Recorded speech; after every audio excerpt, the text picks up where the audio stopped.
Ką reiškia tas stebuklingas žodis ergoterapija? Ką čia su manim dabar darys?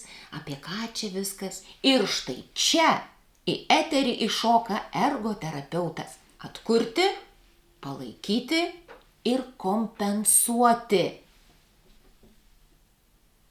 Ergonomikos mokymai. Ir patikėkit, visada randu prie ko prikibti. Tadadadam.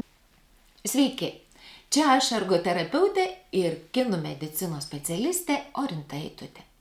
Ir šiandien labai norėčiau Jums papasakoti apie tai, kasgi yra ta ergoterapija.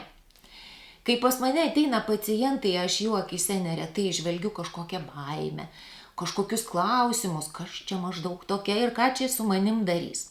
Taigi šiandien norėčiau trumpai, jeigu pavyks trumpai, papasakoti apie tai, kas yra ergoterapija ir ką aš veikiu.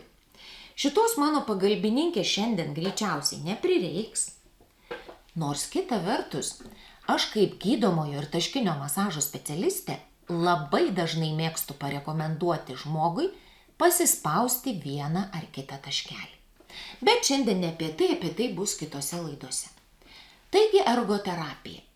Aš kaip ergoterapeutė savo veiklą suskirstyčiau į dvi dalis, į dvi stambes grupės. Pirmoji grupė tai yra funkcijų lavinimas. Na pagalvokit, ką jūs veikiat nuo ryto iki vakaro kiekvieną mielą dieną. Jūs užsiimate jums svarbia veikla. Atsikelti, nusiprausti, pavalgyti, vairuoti, prižiūrėti vaikus, šunis, gėles, namus, dirbti kompiuteriu, naršyti telefone ir netgi miegoti. Tai yra jums svarbios prasmingos veiklos. O dabar pagalvokite, kas nutinka žmogui, kai jis patiria traumą arba suserga rimtesnė liga. Jam sutrinka gebėjimas atlikti veiklas. Na pagalvokit, susilaužėt ranką. Ar galėsite pjaustyti maistą, nusiprausti, pakelti savo kūdikį ant rankų ir panašiai. Taigi ergoterapeutai lavina rankas, smegenis ir aš dar labai didelę savo darbo dalį skiriu lavinti uoslę.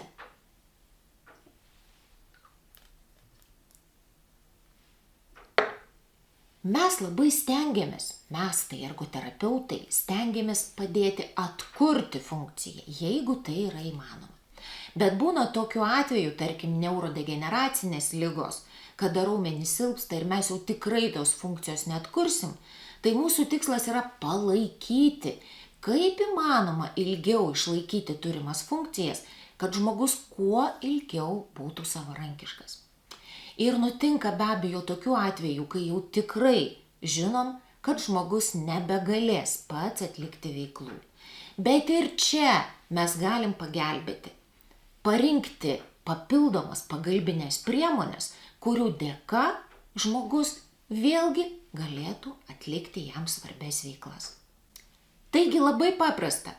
Gydytojai gydo vaistais, kineziterapeutai gydo judesiu, ergoterapeutai gydo veiklą. Tai yra pirmoji didelė ergoterapeuto darbo dalis. Ir antroji mano darbo dalis yra mokymai, kaip teisingai atlikti veiklas.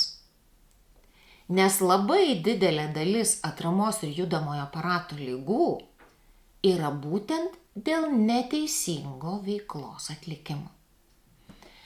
Kada jūs ateinate pas mane, aš išsiaiškinu apie tai, kokios yra jūsų kasdienės, darbinės ir laisvalaikio veiklos, kokius judesius jūs dažniausiai atliekat, kokia kūno padėtis yra atliekant tuos judesius ir visada randu prie ko prisikabinti, kaip tikra mokytoja.